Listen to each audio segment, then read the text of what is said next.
My wife left me because her mother told her I would never amount to anything.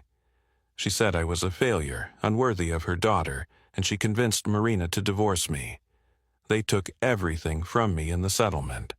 The $3.8 million mansion I built with years of sweat and sacrifice. Gone. The life I thought I was creating for us. Ripped away as if it never mattered. 6 months later, when I was barely holding myself together in a run-down apartment, there was a knock at my door. A lawyer stood there with a black briefcase in his hand. He looked me straight in the eye and said, "Your ex-wife's father wants to meet you. He has something that belongs to you." I didn't know what to think. But when I saw what was inside that briefcase, my chest tightened, and for a moment I couldn't breathe. I never imagined my life would unravel the way it did. For years, I believed I was building something solid, something lasting. Not just for me, but for my wife Marina and the future we once dreamed of together. I was a construction man, not a man of fancy words or lofty promises. I worked with my hands, I managed crews, I made sure houses stood tall against storms. That was my pride. It was never glamorous, but it was honest, and it put food on the table. When I first met Marina, I thought I had found my partner in every sense of the word. She had this grace about her, a confidence that seemed untouchable. She was the kind of woman who could walk into a room and silence it without saying a word. I loved her instantly. But from the very beginning, I felt the sharp eyes of her mother, Dahlia Crestwood, studying me like I was an unwelcome guest in her home. Dahlia was a woman who believed in bloodlines, status, and reputation. To her, I was a worker in muddy boots, a man with rough hands, and nothing more. I remember one Thanksgiving dinner early in my marriage when I tried to tell a story about the house I was building for a young family. Marina smiled at me with warmth, but Dahlia cut me off with a cold laugh. "Marina," she said, turning to her daughter while ignoring me, "a man who spends his life hammering nails will never bring you the life you deserve. You should be careful not to waste your best years waiting for him to grow into something he cannot be." I swallowed my pride that night, forcing a smile and pouring myself more wine, but her words burned into me like acid. For a while, Marina defended me. She would tell her mother that she loved me, that we had a future. And I believed her. We bought a home together in California, and when the business grew, I poured every cent I could into making that place our sanctuary. Eventually, it became a mansion, worth nearly $4 million, sitting on a rise where you could see the ocean on clear mornings. Every brick, every plank, every stone was a piece of me. I told myself it was proof that Dahlia was wrong, proof that I could give Marina the life she deserved. But money and houses don't build love if poison is dripping in the background. Dahlia never stopped whispering into Marina's ear. Over the years, I noticed subtle changes. Marina started repeating her mother's phrases. "You work too much. Why don't we have more?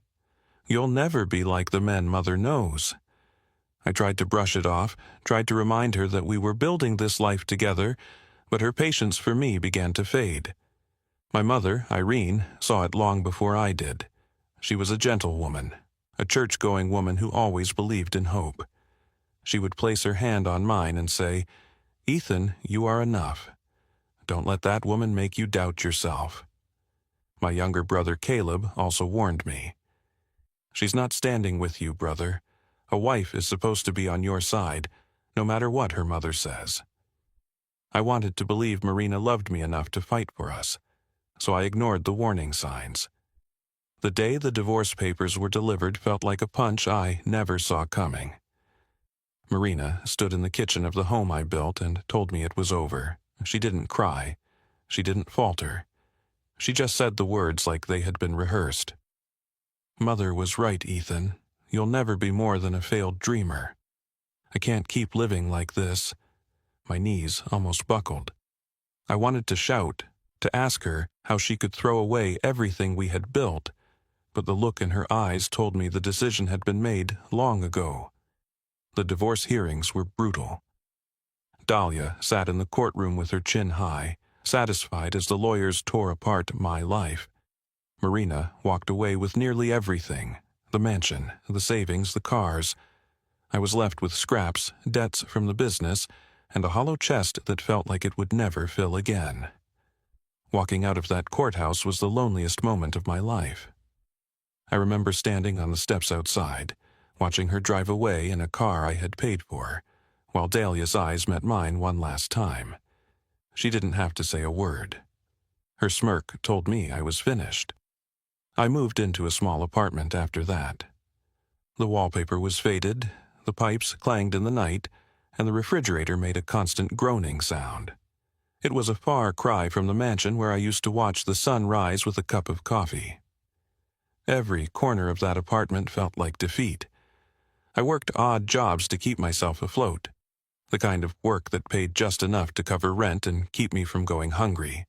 Pride kept me from asking Caleb or my mother for money, though both offered. I drank more than I should have, stared at the walls more than a man should, and wondered if Dahlia had been right all along. Those 6 months were the darkest of my life. The silence in that apartment was heavier than any noise. Every night I lay awake thinking about what I could have done differently, where I had gone wrong. Marina was gone, Dahlia had won, and I was left with nothing but memories of a life that felt like it belonged to someone else. I thought that was the end of my story. I thought I had been cast aside for good, but life has a way of surprising you, sometimes when you least expect it.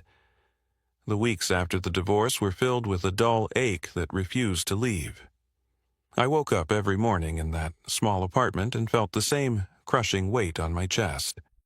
Some days I stared at the ceiling, wondering how I could have gone from owning a mansion by the ocean to sleeping on a sagging mattress in a room that smelled of mildew. The humiliation was constant, and it wasn't just about losing the house or the money. It was about losing Marina. It was about knowing she had looked at me, a man who gave her everything he could and decided I was not enough. The settlement had left me nearly bankrupt. The mansion, the cars, the savings, all gone. I tried to keep the construction business afloat, but I no longer had the resources to keep up with projects. Clients drifted away, sensing weakness. Some even whispered that Marina and her mother had been right all along, that Ethan Rourke was finished. It felt like the whole world was watching me collapse, and I could not stop it. Dahlia Crestwood did not miss her chance to twist the knife. One afternoon, as I was leaving the courthouse after finalizing the transfer of the mansion, she caught me in the parking lot. Her perfume hit me first, sharp and overpowering, and then her voice cut into me like a blade. I told Marina you would never amount to anything. You proved me right. Men like you always fall back into the mud where they belong. She turned on her heel before I could answer, sliding into her Blacktown car with the smugness of someone who had won a lifelong battle. I stood there, gripping my fists so tightly my nails dug into my palms. My blood boiled, but my voice caught in my throat. What she did not know was that her words played in my head every night. It was not just a victory for her, it was a curse for me. I could not silence it. The more I tried, the louder it became. You will never amount to anything. My mother, Irene, tried to comfort me in her gentle way. She would come by with casseroles, the kind she used to make when I was a boy. She would set them on the counter and say, "Ethan, a man's worth is not measured by his house or his bank account. It is measured by his heart." She looked at me with eyes full of compassion, but I could see the worry behind them. She was afraid the bitterness would consume me. Caleb, my younger brother, was less delicate. He walked into my apartment one evening with a six-pack and said, "You are letting them win. Dahlia gets stronger every time you sit here and drown yourself in self-pity. You think you're beaten? No, brother, you're still breathing, and as long as you're breathing, you can fight." He was right, but at the time, his words only stung. I wanted to fight, but I didn't know how to rise when everything had been stripped away. The world felt small in that apartment. The days blended together. I worked odd jobs, patching roofs or repairing fences, the kind of labor that barely kept me afloat. Each paycheck disappeared quickly, swallowed by rent and bills. Nights were worse. I sat alone with my thoughts, staring at old photographs of Marina and me in better times. Her smile in those pictures haunted me, because it reminded me of the woman I had married, not the woman who had walked away. I thought about reaching out to her once, picking up the phone and begging her to reconsider. But pride stopped me, and in truth it was not just pride. It was the memory of her final words in that kitchen. "You'll never be more than a failed dreamer." Those words were a wall between us, a wall that could never be climbed. One evening, I passed by the mansion I had once called home. The lights glowed warmly from inside, and for a moment I imagined walking through the front door, sitting by the fire, and hearing Marina call my name. But the vision shattered as I saw another car parked in the driveway, one I did not recognize. I realized then that she was already moving on, perhaps with someone her mother approved of, someone who would fit Dahlia's standards better than I ever could. I stood in the shadows watching until the cold night air forced me back to my apartment. That was the night I finally understood. My marriage was not just broken, it was buried. The conflict inside me grew sharper each day. I wanted to prove them wrong, to show Marina and her mother that I was not the failure they painted me to be. But I was broke, defeated, and out of options. The construction business was dying. My confidence was gone. My future felt like a barren road with no end in sight. Then came the bitterness toward Marina's father, Harold Crestwood. I had met him only a handful of times. He was quiet, almost distant, and he never interfered in family matters. I convinced myself he agreed with Dahlia, that he looked at me with the same contempt. I cursed him in my mind, lumping him with the rest of them. To me, the entire Crestwood family had turned their backs on me, leaving me to rot. I kept going through the motions, but every day felt heavier. I thought of giving up more times than I cared to admit. Not in the dramatic sense, but in the quiet surrender that comes when a man stops believing his life has meaning. I felt like I was disappearing, piece by piece, into the shadows of the man I once was. What I did not know was that the storm was not over. The worst of it had already passed, but the most unexpected turn was about to come. And it would come in the form of a knock on my apartment door, when a stranger in a suit arrived carrying a briefcase that would change everything. The night before, the knock on my door had been like so many others. I sat in the kitchen of my apartment with a glass of cheap whiskey in my hand, staring at a stack of unpaid bills. The refrigerator rattled, the pipes clanged in the wall, and the silence pressed in around me like a heavy blanket. I had started to believe this was the only life I had left. Work during the day, worry at night, wake up, repeat. The knock came just after noon the next day. It was firm, deliberate, not the kind of knock you hear from a neighbor or a delivery man. I opened the door to find a man in a tailored navy suit standing in the hallway. He was tall, with sharp features and eyes that studied me with an unsettling calm. In his hand, he carried a black leather briefcase, polished to a shine. "Mr. Rourke?" His voice was steady, professional. "Yes," I answered cautiously. "My name is Simon Dillard. I am an attorney. I represent Harold Crestwood. He has asked to meet with you. He believes he has something that belongs to you." At the sound of Harold's name, my stomach tightened. I had not spoken to Marina's father in years. He had always kept to himself, a man of quiet wealth and few words. I had assumed he sided with Dahlia, or at the very least had no interest in defending me. Now here was a lawyer, standing at my door, claiming Harold wanted to see me. I crossed my arms and tried to mask my suspicion. Why would Harold Crestwood want to meet with me? Simon adjusted his grip on the briefcase. "That is something he prefers to explain in person. If you will allow me, I can take you to him now." I looked around my apartment, at the stained carpet, the peeling paint, the empty bottles in the trash. I thought of Dahlia's words, the sting of the courtroom, the smirk on Marina's face as she walked away with everything I had built. My first instinct was to slam the door and send this man back to his employer.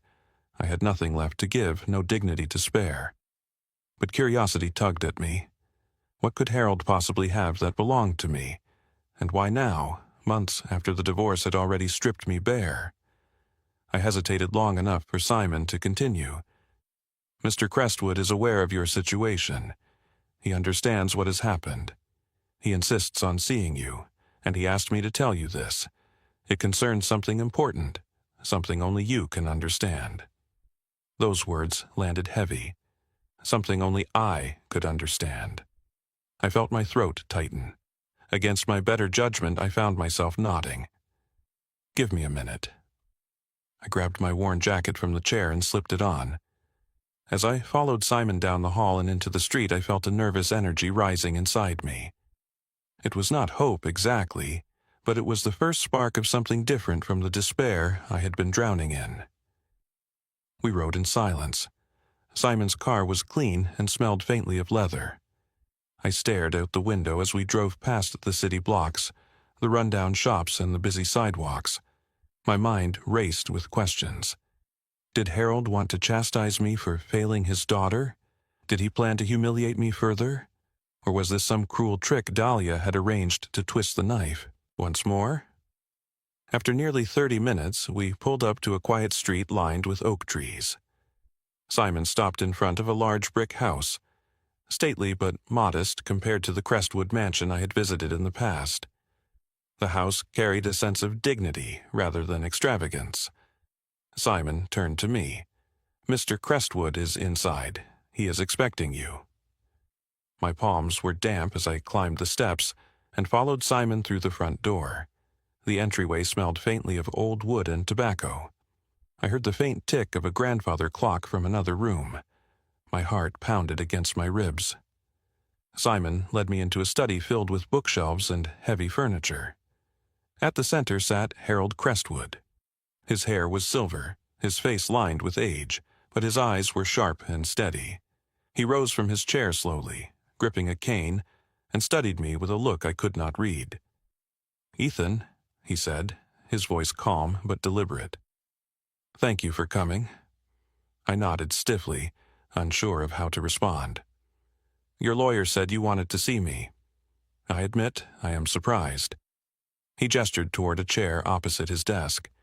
"Sit. There is something we need to discuss." I lowered myself into the chair, my body tense. Simon set the briefcase on the desk in front of Harold, then stepped back. Harold placed his hand on the case but did not open it right away. Instead, he looked me directly in the eye. "I know what my wife has done," he began. "I know what Marina has done, and I know what you have lost. You may think I stood aside and agreed with them, but that is not the truth." His words caught me off guard. I shifted in my seat, waiting, unsure of where this was leading. Harold continued, his voice firm. "I have something that belongs to you, something that was always meant to be yours. I did not intervene before, but I can no longer remain silent. It is time you received what you earned." My pulse quickened as he reached for the briefcase. The click of the latches echoed in the quiet room, and my eyes locked on the case as it slowly opened. The briefcase sat on Harold's desk like a sealed vault. My heart pounded in my chest as he clicked the latches and slowly lifted the lid. I leaned forward without realizing it, my body tense as though bracing for a blow. Inside was a thick stack of documents bound together, along with a few old photographs tucked neatly into a folder. Harold pushed the briefcase toward me. "Go on," he said, his voice steady. I reached out with trembling hands and lifted the documents. At first, I did not understand what I was holding. The papers looked official, covered in legal language, seals and signatures. I flipped through the pages and my eyes widened as the words sank in. Deeds, shares, ownership transfers. They were records of assets worth millions, tied to land developments across California. My name was on them. I looked up at Harold, my voice unsteady. "What is this?" He leaned back in his chair, resting his cane against the desk. It is what you earned years ago. You did not know it then, but the work you did for me was far more valuable than you realized. These developments would never have been completed without your designs, your supervision, your hands. You built more than houses, Ethan. You built empires, and no one ever gave you the credit. My throat went dry. I ran my fingers over the document, still unable to believe what I was seeing. Why are you giving this to me now? Marina and her mother made sure I walked away with nothing. Why would you step in after all this time? Harold's eyes darkened. Because I have watched silently while Dahlia poisoned my family. I have seen the way she twisted Marina, convincing her that money and status matter more than character. I stayed quiet because I thought it was not my place to interfere. But after the divorce, when I saw how far she went to destroy you, I could not stand by any longer. This was always meant for you, not for them. His words hit me like a wave. I tried to steady myself, but the room seemed to tilt. For months, I had been living with the weight of defeat, believing I was worthless, believing Dahlia's voice when she told me I would never amount to anything. And here was Marina's father, the man I thought had dismissed me as a failure, handing me proof that I was worth more than I had ever imagined. I whispered, "I do not know what to say." Harold's voice softened, though his expression remained stern. "Say that you will rise again. Say that you will not let their cruelty bury you. You have been broken, Ethan, but a man like you was never meant to stay broken.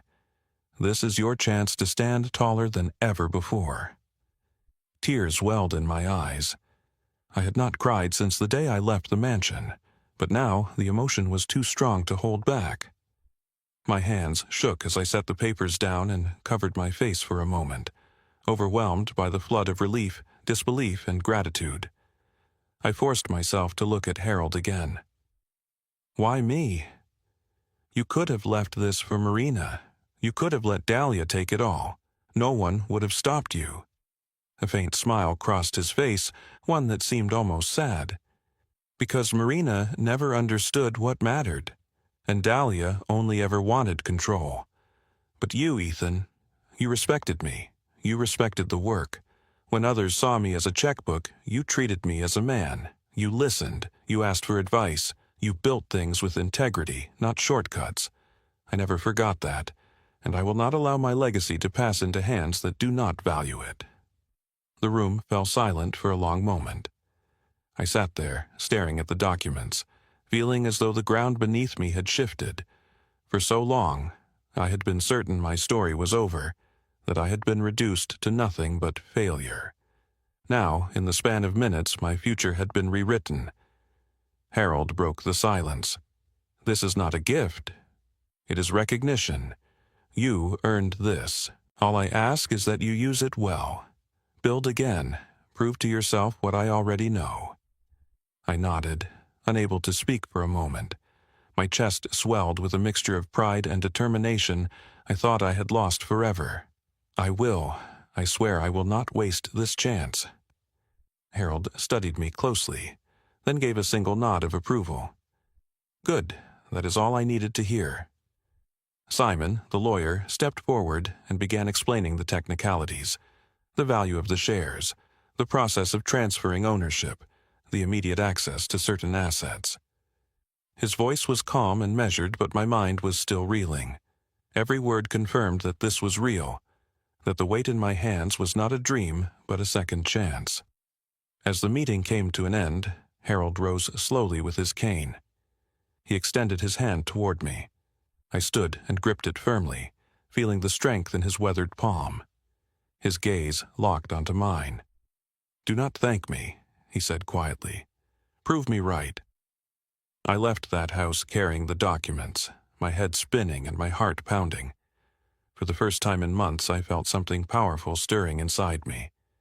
It was not just hope. It was a fire, a drive to reclaim everything that had been taken from me, and to rise beyond what Dahlia and Marina ever believed possible. When I stepped back into my small apartment, I looked around at the peeling walls and the sagging mattress. I knew I would not be here much longer. I knew the life I had been clinging to was already behind me. In my hands, I held the key to a future I thought I had lost forever. When I walked out of Harold Crestwood's study carrying that briefcase, I knew my life would never be the same.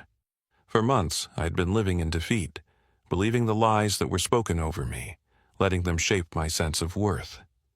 But in a single afternoon, Harold reminded me that worth is not handed down by others. It is earned by the way a man lives and the way he treats people. I went back to my apartment and spread the documents across the small kitchen table. For hours, I read every word, letting the reality sink in. These were not scraps. These were opportunities, assets that gave me the means to rebuild. But more important than the money was the validation that I had mattered, that my work had value, and that my life was not defined by Dahlia's contempt or Marina's betrayal. The first thing I did was call Caleb. He answered on the second ring, his voice full of concern, as it always was since the divorce. "You holding up, brother?" I laughed, a sound I had not heard from myself in months. "Better than you think. I just left Harold's house. He gave me something I never expected." Caleb drove over that night. When he saw the papers, he shook his head in disbelief, then clapped me on the shoulder so hard my glass of water spilled. "I told you, you weren't done. You were never done." His words filled me with strength, and for the first time in a long while, I felt proud to look my brother in the eye. With Harold's support and the assets he handed me, I started again. I reopened my construction business, this time with new resources and a deeper determination. The first projects felt like redemption. Every nail hammered, every beam lifted, every wall set into place reminded me that I was not a failure. I was a builder, and I always had been. My crews saw it too. They noticed the fire in me, the drive to lead, and they followed it. Within a year, my company was thriving again. I also moved out of that apartment. It had been a symbol of survival, but I no longer needed to survive. I needed to live. I bought a modest home near the coast. It was not a mansion, but it was mine. And when I looked out the window each morning, I saw possibility instead of defeat. My mother, Irene, visited often. She brought her casseroles, hugged me tightly, and said, "I knew you would rise again." The pride in her voice was worth more than any house or fortune. As for Marina and Dahlia, I heard their lives did not unfold as smoothly as they had hoped. The mansion became a burden, its upkeep too costly without my steady income. Rumors reached me that Marina grew restless, and that Dahlia's sharp tongue, once so powerful, began to wear thin even with her own daughter. I never sought revenge, and I never gloated. Their lives were no longer my concern. My victory was not in their downfall, but in my recovery. The biggest lesson I carried with me was this: a man's worth is not measured by the approval of others. It is not found in the wealth he holds or the house he lives in. Worth is proven in the way he treats people, in his integrity, and in his ability to keep building even after everything crumbles. Harold saw that in me, even when I could not see it myself. His belief gave me the chance to start again, but it was up to me to make something of it. When I think back on those dark months in that small apartment, I remember the weight of despair and the feeling that my life had ended. Now, standing on the other side, I see those months as the foundation for everything that came after. Pain became the fire that forged me stronger. Loss became the soil where new growth began. If there is one truth I want to share, it is this: no matter who turns their back on you, no matter how loudly someone insists you are nothing, they do not define you. You define yourself by how you rise after the fall. I am Ethan Rourke, and I stand here not as the man Dahlia called a failure, but as the man who proved her wrong by living, building, and rising again. And now, I want to turn to you, the ones listening to my story. If this story moved you, if it made you feel something, or if it reminded you of your own strength in the face of betrayal, then share it with someone who needs to hear it. Like this video so others can find it. Leave a comment and tell me what you think, or share a time when you had to rise from nothing. And if you want more stories like this one, subscribe to the channel so you never miss the next chapter. Your support keeps these stories alive. And just as Harold once said to me, I will say to you, rise again.